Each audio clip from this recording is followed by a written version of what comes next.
Сайн байцгаана уу, шинэ дугаараараа уулзч байгаадаа баяртай байна. Өнөөдрийн нэвтрүүлгийн сэдэв маань бол магний B6-гийн тухай байгаа. Магний B6-г ярихаас өмнө эрс зүцсийн талаар тодорхой хэмжээний ойлголттой болъё. Эрс зүцс гэдэг маань хоол хүнсний зүйлийн органик бус нэгдлийн нэг хэсэг бөгөөд бие махбодын өсөлт хөгжилт болон бодисын солилцоонд бол өөр өөрсдийн гэсэн чухал үүргийг бол гүйцэтгэдэг. Эрс зүцсийг бие махбодод агуулгадах хэмжээгээр нь макро буюу хүний биеийн жингийн 0.5%, түүнээс багыг буюу микро элемент гэж нэрлэдэг. 0.5%-аас бага агуулгаж байгааг нь бол микро элемент гэж нэрлэдэг байгаа. Хүний биед макро болон микро элементүүд маань байдаг бөгөөд ерөнхий нэршлийн бол нэгсэндөө эрс зүцс гэж нэрлэдэг. Макро элементүүдэд бол кальци, кали, магний, натрий, мөн фосфор орж өгдөг. Харин микро элементүүдэд төмөр, манган, хром, йод,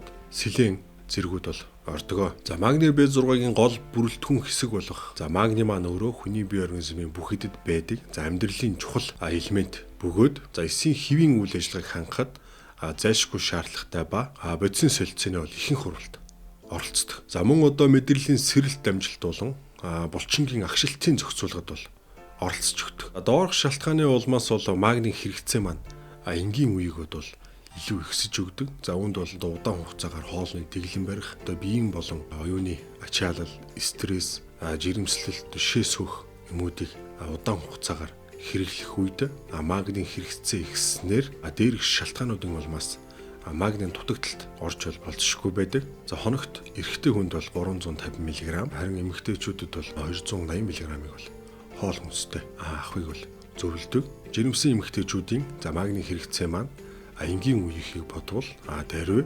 2-3 дахин нэмэгдэх тохиолдол гардаг. Жирэмсэн эмэгтэйчүүдийн хувьд магний хэрэгцээ ихснээр гаднаас нэмэлтээр авахгүй бол магний дутагдалд орж эхэлдэг. Дээрх шалтгааны улмаас бол тонус ихээр өгдөг. Тонус гэдэг маань өөрөө 50 байгаа булчингуудын хэсэгчилсэн агшилтыг бол тонус гэж нэрлэдэг. Магний B6-г хэрэглэхдээ хоолтой хамт хэрэглэнэ гэж бол заасан байдаг. Магний B6-гийн нөгөө бүрэлдэхүүн болох перидоксин буюу витамин B6-гийн хувьд бодисын солилцооны олон уралд оролцохоос гадна мэдрэлийн системийн бодисын солилцооны зохицуулганд бол оролцож өгдөг. B6-гийн хувьд бол ходоод гэдсний замаар магний шимэгдэлтийг сайжруулж эсэд нэвтрэхийг бол нэгсэндээ дэмжиж өгдөг. Магний дээр яагаад B6-г нэмсэн бэ гэвэл B6-гийн хувьд бол магнийг илүү сайн хүний биед бол шимэгдүүлэхэд гүүрэн болж өгнө гэсэн үг. Шээс өөх юмуудыг хэрглэж байгаа үед эрс зүцсүүд маань бол маш ихээр шээстэй хамт ялгардаг. Ялангуяа кали болон магний гэсэн макро элементүүд бол ихээр ялгардаг. Магний B6-гийн хэрэглэх заалт бол биеийн болон оюуны ачаалттай хүмүүс, стресс, жирэмсэн эмэгтэйчүүд, шээс өөх им хэрглэж байгаа үе дээрээс нь нойргуудах, ходоод гэдсний агчил, зүрхний цохил түргсэх, их амархан ядрамтгай болох, булчингийн агчил, өвдөл, нэгсэндээ булчин гар хатгах үед магний B6-ыг бол хэрэглэнэ. Магний дутагдaltaй гэж онцлогдсон тохиолдолд магний дутагдлыг нөхөх зорилгоор бол хэрэглэдэг. Магний B6-гийн тунгийн зохицуулалтыг мэргэжлийн эмчийн зааврын дагуу та хэрэглэх ёстойг анхаараарай.